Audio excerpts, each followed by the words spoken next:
Hello everyone and welcome to the Hippie Geeks. A Reuben sandwich is one of my favorite foods ever. They are pretty simple. This is something you can easily get ready in under 20 minutes. Let's take a look at our ingredients and get started. First up is bread. Find a rye that you like. We have used several different ones from a dill rye to a black rye, but we have settled on a marbled rye. I used up about 3/4 of a loaf, making 6 Reubens. Next up is Swiss cheese. You will only need a couple of slices per sandwich, and the better quality of Swiss you use, the better the sandwich will taste. I used about a ½ pound of Swiss for these sandwiches. That brings us to the meat, and you have a few options here. Traditionally, this sandwich is made with corned beef, which is quite delicious, but some folks do not like the taste. You can also use pastrami or roast beef, depending on what you prefer. Much like the cheese, better meat will make for a superior sandwich. I ended up using about a pound of meat for these. Up next is the Thousand Island dressing.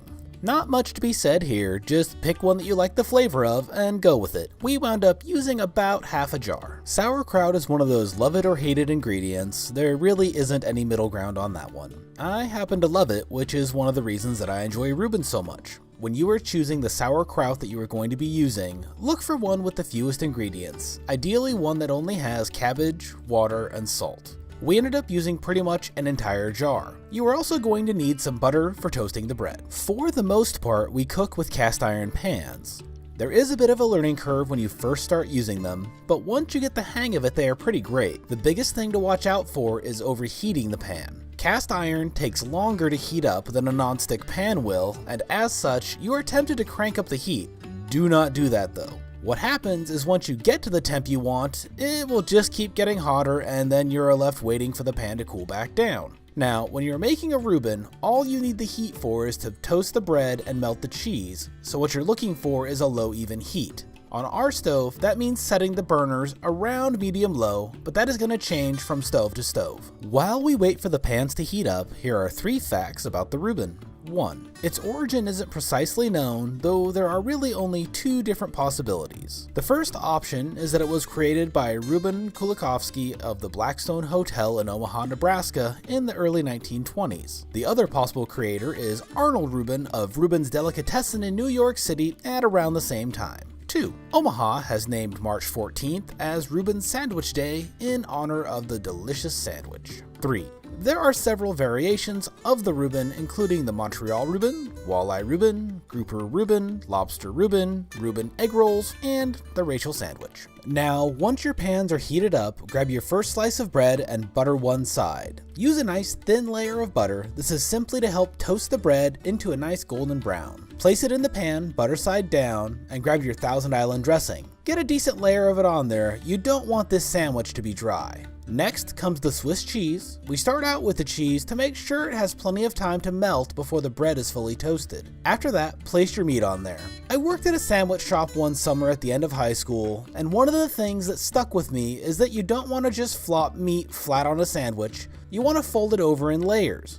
It really improves the way the sandwich looks and makes for a more satisfying eating experience. After that, it's time for the sauerkraut. The worst thing you can do to a Reuben is to make it too dry. So don't bother straining your kraut before you put it on the sandwich.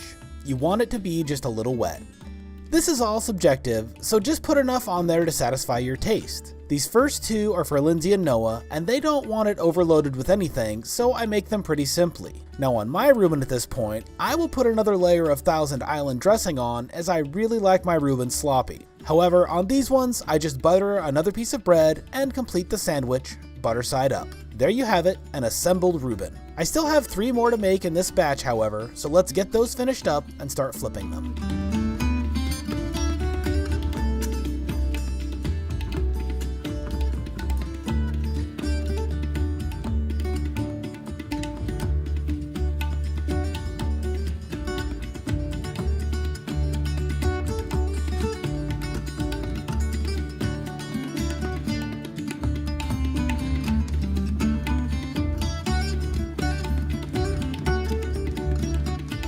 After 5 or 10 minutes, depending on heat, the sandwich is going to be ready to be flipped over. You can just lift up the edge of the sandwich and check what the bottom looks like, and when you have gotten to golden brown, it is time to flip them. Once your sandwiches are ready to be flipped, the easiest way to do it is just pick it up with a spatula, Then hold the butter side with your fingers and turn it over, then set it back in the pan. If you just try to flip it with the spatula, there is a good chance that it will come apart. Once they are all flipped, let them cook until the other side is golden brown, then pull them out of the pan. Grab your sandwich and get ready for your taste buds to experience an explosion of flavor. So, what is your favorite recipe? I love food, and I would love to hear what you folks have been cooking lately. If this is your first time here on the Hippie Geeks, it would be wonderful to have you subscribe. This channel is all about helping you unleash your life and create a world that you love. If you enjoyed this video, give it a like, and check back every week for new videos. Thanks again, and we will see you on the next one.